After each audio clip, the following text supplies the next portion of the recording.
If you're hip on the coffee scene, you may have heard of a method of brewing referred to as a pour-over. The following is an introduction to this style of brew, as well as a step-by-step process. Hello, I'm Hunter, and I'm going to teach you coffee enthusiasts how to brew using a Chemex. The benefits of using a Chemex are a lot of clarity and bold flavor in your cup, and you can use it at home. You're going to gather your materials, including a scale, a timer, a kettle, a Chemex, paper filters, a grinder to grind your coffee, and your coffee beans. You'll want to prepare your kettle by filling it with water and starting it on a low boil. Achieve the ideal water temperature by heating the water to a low bubbling boil. Then remove it from the heat for about 45 seconds. The temperature will be about 180 to 200 degrees Fahrenheit. While the water is heating, measure 42 grams of your coffee on the scale. Take the 42 grams of coffee and grind it on a medium setting. The grounds should be about the size of salt grains. If the grounds are too fine, it can result in over-extraction and slow filtration. Too coarse, and the coffee will be weak.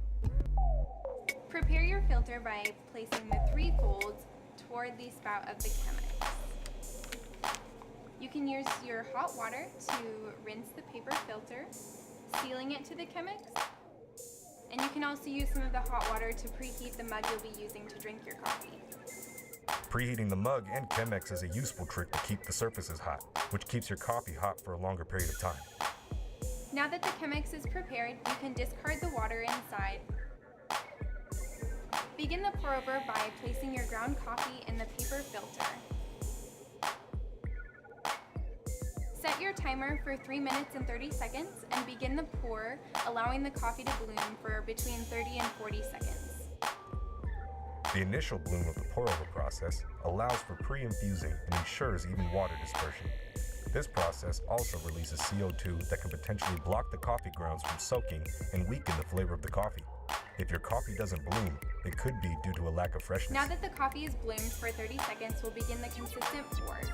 Pour slowly over the coffee at a consistent speed and try to avoid any white spots where the coffee is bubbling a lot.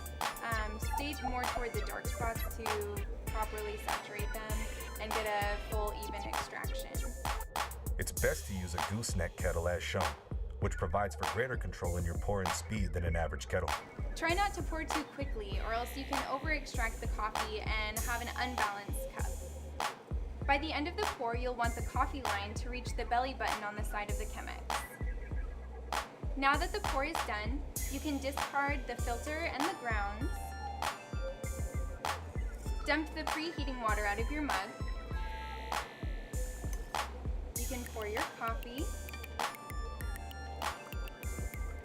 and enjoy.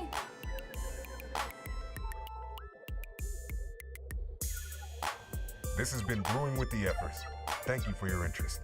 We hope you have fun and enjoy your new coffee experience. If you are interested in more information on the art of pour-over brewing, please follow the link in the description below.